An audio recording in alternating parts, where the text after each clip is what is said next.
धर्म ग्रंथों ने कहा ये दुनिया एक उलझन है, कहीं धोखा कहीं ठोकर। ये दुनिया एक उलझन है, कहीं धोखा कहीं ठोकर। कोई हंस हंस के जीता है, कोई हंस हंस के जीता है, कोई जीता है रो रो कर। कोई जीता है रो रो कर, कोई जीता है रो रो कर। कोई हंस हंस के जीता है, कोई रो रो के जीता है। ये दुनिया उलझन है, धोखा है, पर सच्चा इंसान कौन है इस दुनिया में? जो गिर कर भी संभल जाए, जो गिर कर भी संभल जाए, उसे इंसान कहते हैं। किसी के काम जो आए, उसे इंसान कहते हैं। तालियां! आनंद लीजिए। जय हो!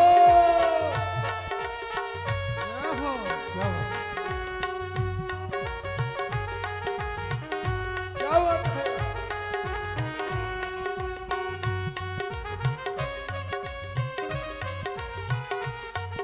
क्या बात है? जय हो।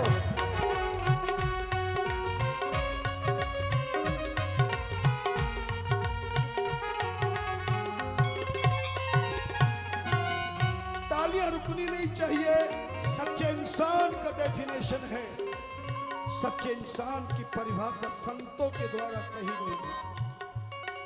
अगर गलती रुलाती है तो राहें भी दिखाती है। अगर गलती रुलाती है तो राहें भी दिखाती है। अगर गलती रुलाती है तो राहें भी दिखाती है। अगर गलती रुलाती है तो राहें भी दिखाती है। मनुष्य गलती का पुतला है, मनुष्य गलती का पुतला है, जो अक्सर हो ही जाती है, जो अक्सर हो ही जाती है, जो अक्सर हो ही जाती है। गलती करना कोई बड़ी बात नहीं, गलती हर इंसान से होती है, पर सच्चा इंसान कौन है? तालियों में आनंद नहीं आ रहा है, पीछे वाले भी। जो कर ले ठीक गलती को, जो कर ले ठीक गलती को, उसे इंसान कहते हैं। किसी के काम जो आए, उसे इंसान कहते हैं। किसी के काम जो आए, उसे इंसान कहते हैं।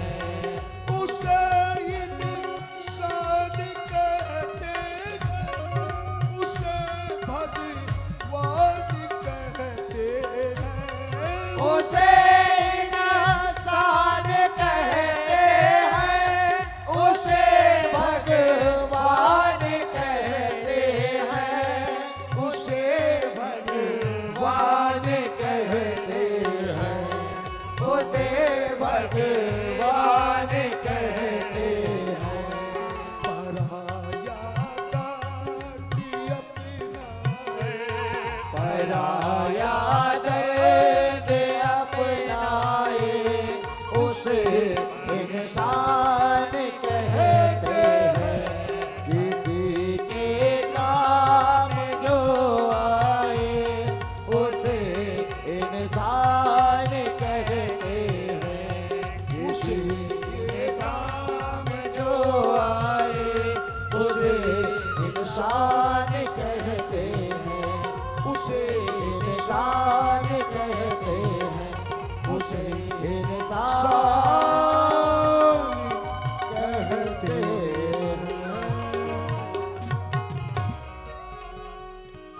अरे धन तो अपने आप आएगा, दक्षिण दिशा को उसका स्थान बनाइए, उत्तर में धन का मुख कीजिए, और कभी भी घर के मंदिर में लक्ष्मी की मूर्ति लगी हो, गले में लगी हो, दुकान में लगी हो, फैक्ट्री में लगी हो, ध्यान देना,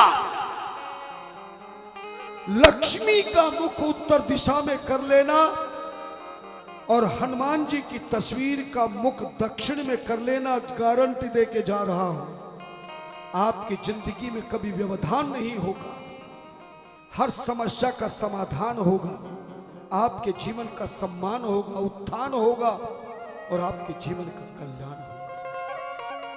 झाड़ू को ढककर रखे, यह भी लक्ष्मी का ही स्वरूप है, इसको भी हमेशा दक्षिण दिशा में रखना चाहिए। घर के जूते और चप्पल, डस्टबिन, कूड़ा करकट, कूड़ादान आदि सभी दक्षिण दिशा में रखना। भले हम इसे कूड़ा कहते हैं, पर यही कूड़ा खेती में के जमीन में जाकर के खाद बन के हमें अनाज पैदा करती है, लक्ष्मी पैदा करती है। तो आप लक्ष्मी का स्थान दक्षिण में और झाड़ू का स्थान कौन सी दिशा में? भूल गए? अरे वो भी तो लक्ष्मी है, अपने घर की दक्षिण दिशा में रखना है। और यदि किसी के घर में बहुत ज्यादा धन की कमी हो, कर्ज हो गया, ऋण हो गया, परेशान, मन बहुत परेशान है, तो एक छोटा सा उपाय बता देते हैं। आप दक्षिण और पश्चिम के बीच, जिसको नैऋत्य दिशा कहते हैं,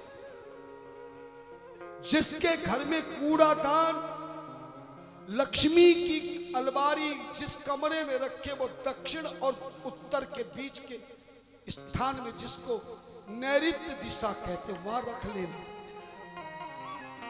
और झाड़ू को भी नैऋत्य दिशा में ढक के रखना। और जिंदगी में कभी मंगलवार को कर्ज नहीं लेना। बहुत जगह मैंने पढ़ा है, कई धर्म ग्रंथों ने निर्णय दिया है, मंगलवार के दिन लिया हुआ कर्ज जिंदगी का, चाहे बैंक का हो चाहे टैंक का हो, महाराज बहुत मुश्किल से उतर पाता है। सोचिए महाराज, गृहस्थियों के जीवन की कथा को सुनाते हुए कहते हैं कि जिस घर में झाड़ू को सही दिशा में रखकर उसका नित्य सम्मान करें। और अंतिम बात बता के मैं आगे बढ़ूं, समय हो रहा है, जब झाड़ू छोटी हो जाए, टूट जाती है, तो आज का ये ग्रस्त जीवन उस झाड़ू का घोर अपमान करता है। उस झाड़ू को आप कहां फेंकते हो? जोर से बताना, शर्म नहीं करना, कूड़ेदान में डाल देते। कोई 2000 का नोट आपका फट जाए तो उसको भी कूड़े में डाल दोगे क्या? बोलो ना। नहीं। कोई 50 लाख का चेक मिल जाए, वो थोड़ा सा हल्का सा गंदा हो जाए तो आप कूड़े में डाल देंगे क्या? नहीं। अरे आदमी जब मर जाता है ना, सुना होगा, देखा होगा, मरे हुए आदमी के पहने हुए कपड़े भी घर वाले बाहर फेंक देंगे, जिस चारपाई पे पड़ा था उसे भी बाहर फेंक देंगे। उसकी जितनी यादगार के बर्तन हैं, कपड़े हैं, जूते हैं, चप्पल है, बढ़िया से बढ़िया शॉल है, साड़ी है, कुर्ता पजामा, पैंट सेंट, जो भी कुछ है, सारा का सारा मरने वाले का घर में फेंक बाहर कर देते हो कि नहीं? बोलो ना। लेकिन मरने वाला सोने की 1 तोले की अंगूठी पहना और 10 तोले की जंजीर पहना तो बाहर फेंक दोगे क्या? नहीं। हैं? उसको तब तक नहीं उठने देंगे जब तक अंगूठी और जंजीर बाहर ना आ जाए।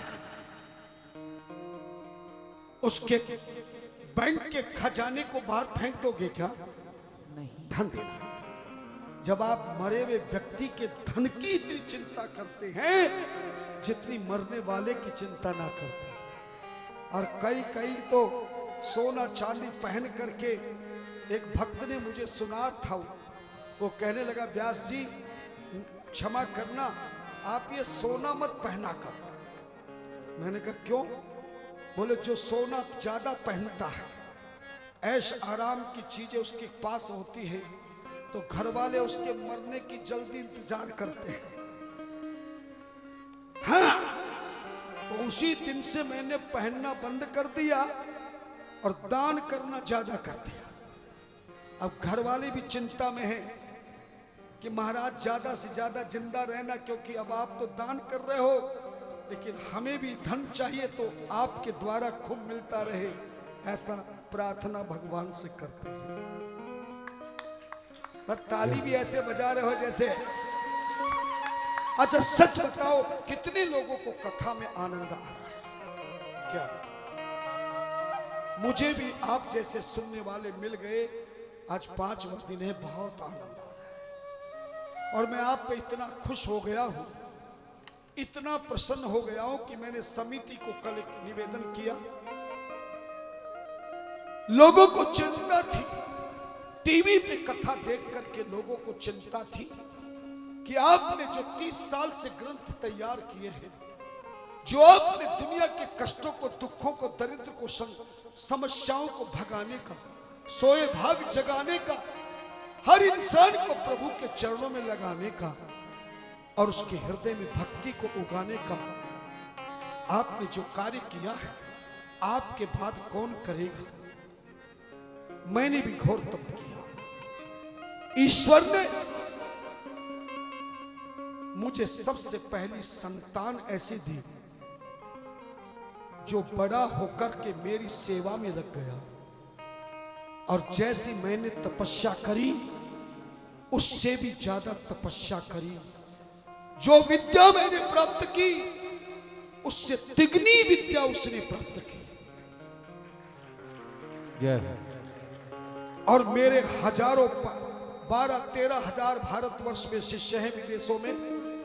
हर साल गुरु पूर्णिमा पे गुरु उत्सव होता, सब लोग पहुंचते हैं। सारे शिष्यों ने मिलकर के, जब वो 35-37 साल का बेटा हो गया, उसने ज्योतिष में 10 साल का कोर्स किया, वास्तु विद्या का 10 साल का कोर्स किया, और मेरे साथ रह करके शिव पुराण का 5 साल का कोर्स किया। और भोलेनाथ ने उसको मेरे से बढ़िया रूप दिया, रंग दिया, मेरी से सुंदर शरीर दिया है। और सच कहूं, नजर ना लगे उस पर, उसको कंठ भी मेरे से बहुत बढ़िया कंठ दिया। ज्योतिष के महान विद्वान, वास्तु शास्त्र के महान विद्वान, कर्मकांड के महान विद्वान और शिव महापुराण के महान विद्वान। मैं उनकी 3 कथाओं में गया। सच कहता हूं, मेरे शिष्यों ने कथा कराई तो मेरे शिष्यों ने मेरे मुंह पे कह दिया, बोले गुरुजी कथा तो वैसे बहुत बढ़िया करते हो, पर बुरा मत मानना, आपसे बढ़िया ये भैया करते हैं। तो ऐसा सुन के कोई गुरु पिता प्रसन्न होगा कि नाराज होगा? सच बताओ। प्रसन्न। एक पिता को कोई आके कहे कि तेरा बेटा तेरे से भी बढ़िया है, तो पिता की छाती चौड़ी हो जाती है। मोदी जी का भले 56 इंच का हो, लेकिन ऐसे पिता की, ऐसे गुरु का 560 का इंच का छाती हो जाती है जब पिता की है। स्वयं भगवान श्री राम ने कहा, तनय मात पितु तोष निहारा, दुर्लभ जननी सकल संसारा। और भगवान तो कहते कि मां केवल वही कहलाती है, पिता वही कहलाता है। केवल संतान को जन्म देने वाला माता पिता नहीं होता, याद रखना। पुत्रवती युवती जुग सोई, रघुपति भगत जास सुत हो। केवल बेटे को जन्म देने से मां नहीं कहलाती, मां तब कहलाती है जब बेटा संसार की सेवा के लायक बन जाए, धर्म कर्म करने वाला हो जाए। और सच बताओ, कोई ऐसे बेटे देखे आपने जो विद्या भी पिता से ली हो, तपस्या भी पिता से सीखी हो, करी हो, और गुरु दीक्षा भी अपने पिता से ली हो? ऐसा सुना कभी? नहीं नहीं। उस बेटे ने मुझसे ही गुरु दीक्षा ली, और उस बेटे ने नहीं, सारे बेटों ने, बहुओं ने भी, उन्होंने भी मुझसे गुरु दीक्षा ली, और आज वो बेटे बहू धर्मात्मा बने हैं। लेकिन परिचय केवल एक का कराऊंगा, दूसरे का करा दूंगा तो दिक्कत हो जाएगी। केवल एक का है। इतने विद्वान आचार्य जिनका नाम है आचार्य शशिकांत वशिष्ठ। क्या नाम है? आचार्य शशिकांत वशिष्ठ। आपके पास जो पत्रक है उसके आखिरी मोड़ पर उनका फोटो और उनका मोबाइल नंबर है। जब वो किसी की जन्मपत्री देखते हैं, हस्तरेखा देखते हैं, किसी का वास्तु का विजिट करते हैं, तो ऐसे बता देते हैं जैसे तो बचपन से हमारे घर में रह रहे हैं। इलाज भी ऐसा सुंदर। कल जब मैंने समिति से निवेदन किया, बताया, तो हमारे क्या नाम, राम विलास जी जिंदल साहब, भारतवर्ष में एक जिंदल किसी कथावाचक को बन जाए तो दंगल ही दंगल बन जाता है और जंगल हट जाता है, और जब जंगल हट के दंगल बन जाता है तो उस पंडाल में मंगल ही मंगल हो जाता है। बोले महाराज उन आचार्य जी को, वो मेरे बेटे भी हैं, ज्येष्ठ पुत्र हैं, मेरे शिष्य भी हैं। नोएडा में बहुत बड़ा ऑफिस बनाया है। आज उनको विजिट में और कथा में, जहां कथा करके आते तो हमारी कथा रिजेक्ट हो जाती है। हाँ, इतनी सुंदर कथा करते हैं महाराज। रुद्रपुर में कथा करने गए, 40 माताओं ने मिलकर कथा कराई और 1-1 लाख रुपए इकट्ठा किया। समझ गए होगी कथा में कितना पैसा दिया, लेकिन पैसा तो दिया, कथा भी कराई, पर आते समय बोले गुरुजी तुसी नाराज ना हो तो असी तुहानू एक बात कह ना सकते। कहो, पर पढ़े जो बेटा सी ना, बड़ा चंगा, इन्ना विद्वान, इन्ना ज्ञानवान, इतना कंठ सुंदर। अगर वास्तव में पहले गौरव जी हमें इनकी कथा सुनवा दे तो हम आपको कभी भूल के भी ना बुलाते। अब बताओ, ऐसी कोई बात कह दे तो नाराजी की है ना। लेकिन मैं बहुत प्रसन्न हुआ। मैं कहा भैया मैं तो दोबारा आने का नहीं, तो पर इसको बुलाती रहना। आप में से कितने लोग चाहते कि आचार्य जी आपके पास लास्ट में आए और आपको दर्शन दें? कितने लोग चाहते? आज सचिव महोदय आते समय बता रहे थे कि समिति ने आचार्य जी को निमंत्रण दे दिया है। आप भी एक बार लाइव टेलीकास्ट चल रहा है, आचार्य जी कथा को देख रहे हैं, आप भी दोनों हाथ ऊपर करके आचार्य जी को निमंत्रण दे दीजिए। एक बार कैमरे से दिखा दे यार। हाँ। आचार्य जी को समर्थन करके बोलिए कि हम स्वागत करेंगे, आवा भगत करेंगे, आप हमारे कष्टों को, दुखों को मिटा के जाना, हम आपका सम्मान करेंगे, धन्यवाद करेंगे। समिति को बहुत बहुत धन्यवाद जिन्होंने आचार्य जी को निमंत्रण दिया। अधिक समय तो वो नहीं देंगे, लेकिन 2 दिन का समय शायद आपको मिल जाएगा।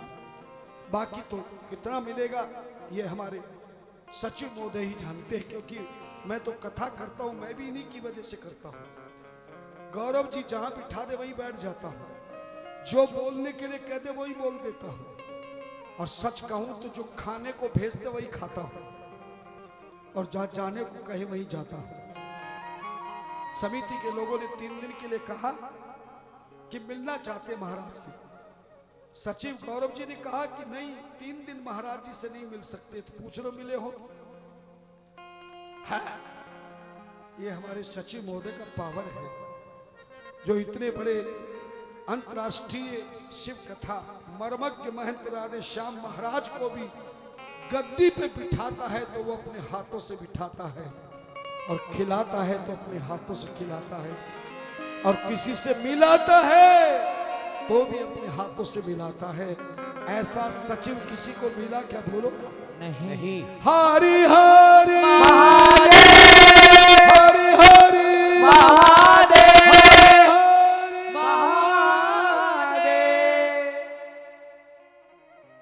झाड़ू का अपने ज्ञान हो गया। दूसरा याद रखना, दूसरा कार्य आपको क्या करना है, झाड़ू लगाकर जब भी आप पोछा लगाएं तो पोछे वाले पानी में हर रोज नमक डाल करके ही पोछा लगाएं।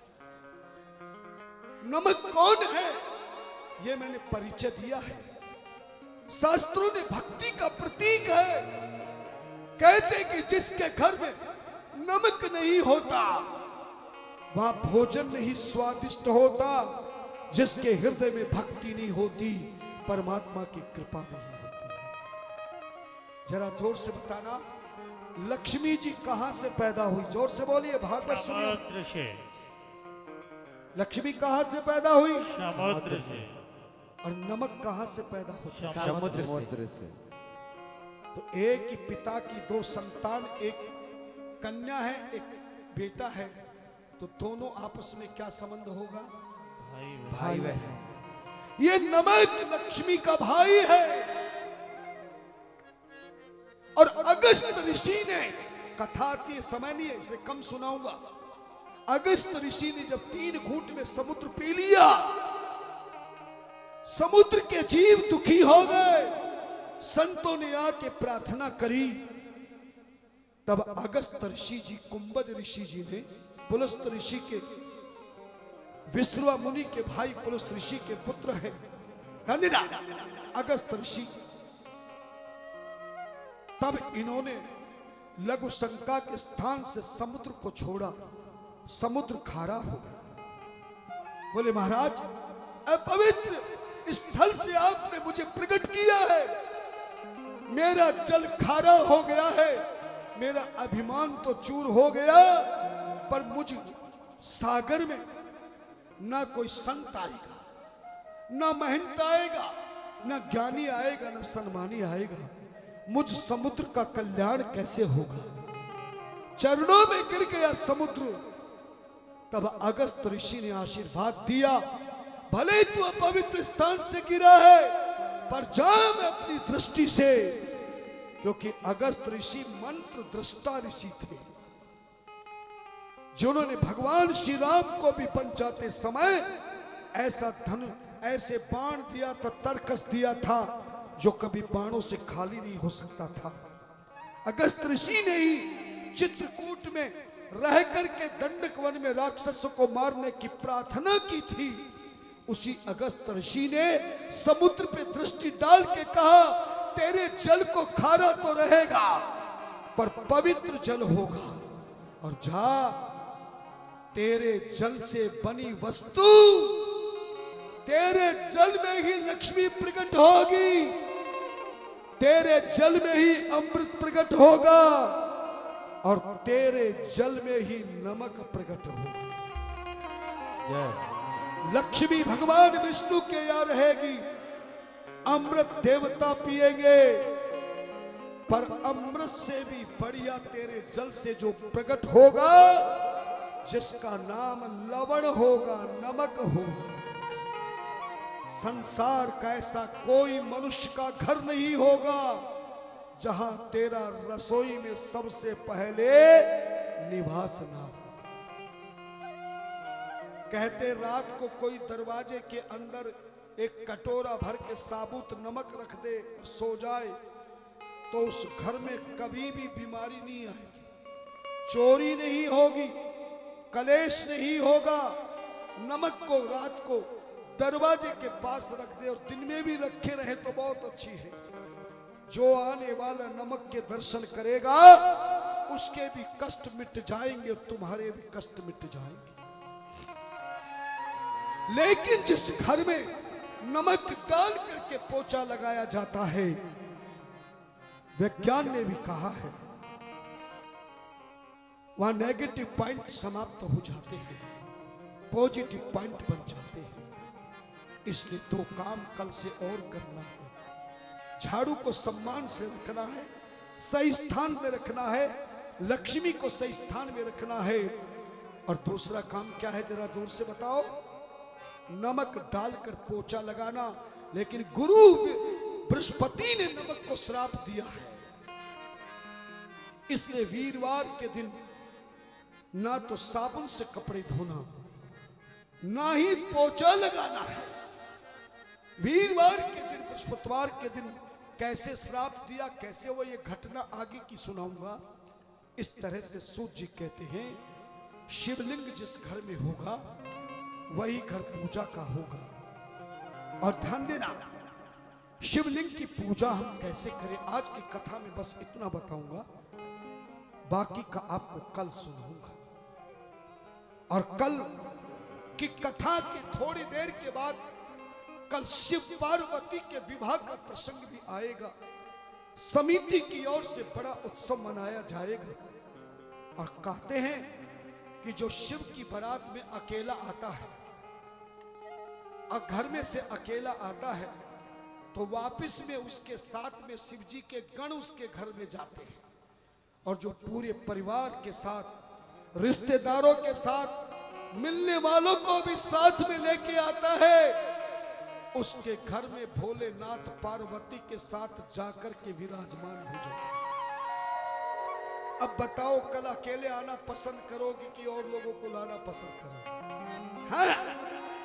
लेकिन एक निवेदन है कथा को आगे बढ़ाने से पहले, एक गुजारिश है आपसे कि जिस तरह तुम इस तरह मुंह ये बिना धोए बैठी हो ना, अरे देखो कैसे बैठे हैं, जैसे घरवाली ने डांट लगा के भेजा, कल ऐसे मत आना, कल डांट से नहीं कल ठाट से आना है। नहा धो करके है बंठन के सेंट पेंट सब किस लगा लगू करके। और समिति को कल तो मैं अलग अलग रंग में देखना चाहता हूं। और तुम कहोगे तो मैं भी अलग रंग में दिखा दूंगा अगर तुमने मेरी बात मानी।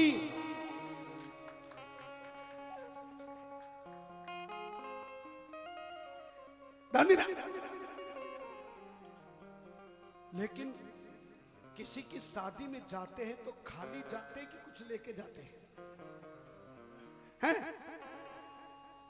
किसी गरीब का भी निमंत्रण आ जाए तो ले जाते हैं, और प्रधानमंत्री जी का आ जाए तो भले उनका ना हो, उनके मिलने वाले का हो, तब तो अच्छा करेंगे ना। लेकिन निवेदन है कल जितना भी तुम धन लाओगे, पुरुष लोग दिल खोल के लाना, माता बहने बेटियां पर्स खोल के लाना। लेकिन मैं संकल्प करता हूं आपके सामने, कल जितना भी धन आएगा वो शिव जी की झोली में डालना है। किसी व्यक्ति को नहीं देना, किसी को दान नहीं देना। जब कन्यादान का समय आएगा तो झोली शिव जी की आएगी, उसमें डालना। और मैं वचन देता हूं और जितना धन झोली में आएगा मैं कन्यादान में ही, कन्याओं की शिक्षा में, ट्रस्ट के खाते में ही उस धन को जमा करके आप सभी का सहयोग वहां दिला। लेकिन जरा सा एक बिल्ट सुन करके आगे चलें। कपड़ा और बर्तन कोई भी नहीं ला, किसी भी प्रकार का सामान, गिफ्ट, किसी भी प्रकार का कपड़ा और बर्तन कोई गिफ्ट नहीं लेकर आया। मैं कथा विशेष तौर से करता हूं, आपके धन के लिए नहीं करता हूं। आपका जीवन धन्य हो जाए, आप जैसा मैं कहूं गरीब बेटियों के लिए धन लेके आना, लेकिन कपड़ा और बर्तन नहीं लाना। जो देना है भेंट रूप में देना है वो तुम्हारे हाथों से दान जाएगा। दान कराना तो मेरा काम है, सम्मान करना तुम्हारा काम है, और हम दोनों को महान करना मेरे भोलेनाथ का काम है।